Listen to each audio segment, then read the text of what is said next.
I'm going to show you at least how I installed my airlift suspension for my 16 Tacoma.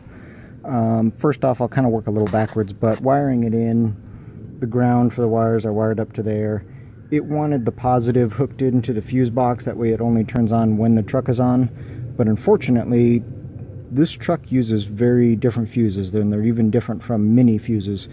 So I couldn't use their little attachment to hook into the wiring harness, so I went direct to the battery. I guess I'll find out if it's a bad thing, one, when I got a leak, and two, when the compressor keeps running because of it keeps turning on. So other than that, I wired them down, ran the wires down the side into the fender well. I'm going to try to go underneath here.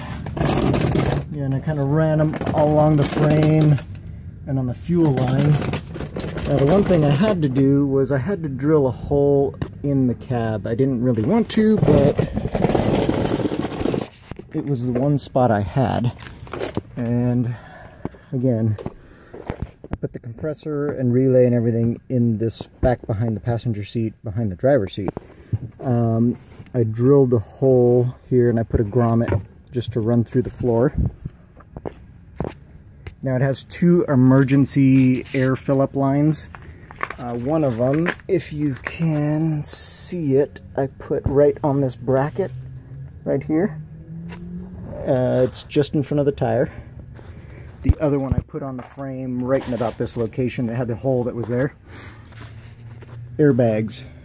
Fairly easy to install. The one thing I probably would have done differently is I would have actually attached the airbag to the bracket first, because getting to these nuts was a pain in the ass, especially on the other side because the shock runs right next to this thing. Other than that, it was easy enough to do.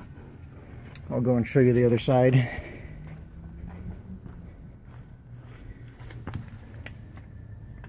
See what I mean? So it was hard to get to that nut. The exhaust is right on the other side of this thing. And you can see where I mounted that other little air fitting. It's just a Schrader valve, so it's covered. If for some reason the compressor's not working, you can fill it up. There is a T-line behind there. Now, the one downside to having the compressor in the cab is the noise. Hopefully I'm not messing with it all the time. It's not horrible, but here I'm gonna put a little bit of air to it, and I got the remote system rather than hooking into in the cab wired or whatever.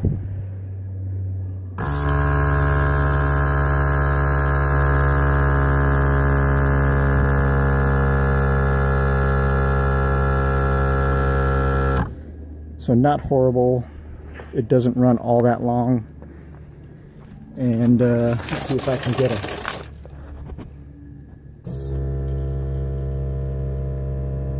You can see that bag inflating.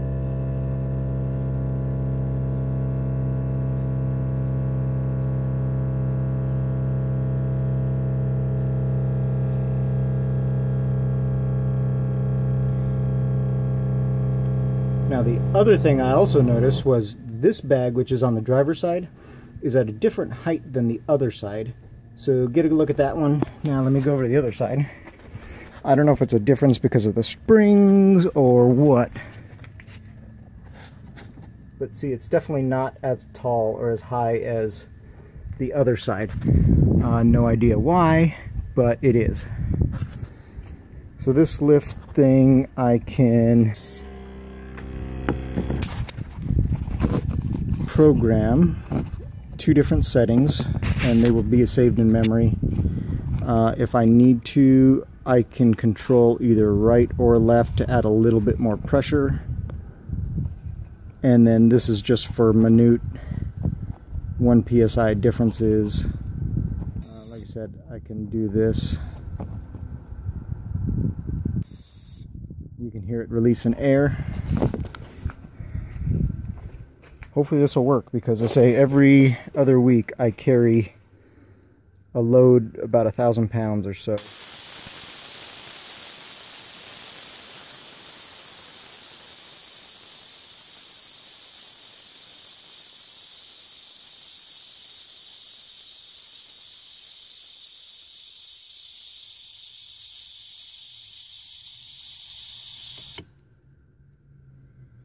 Alright, so I guess that's it for today. I will actually do a little video once I get a load in it so we can see how well it works.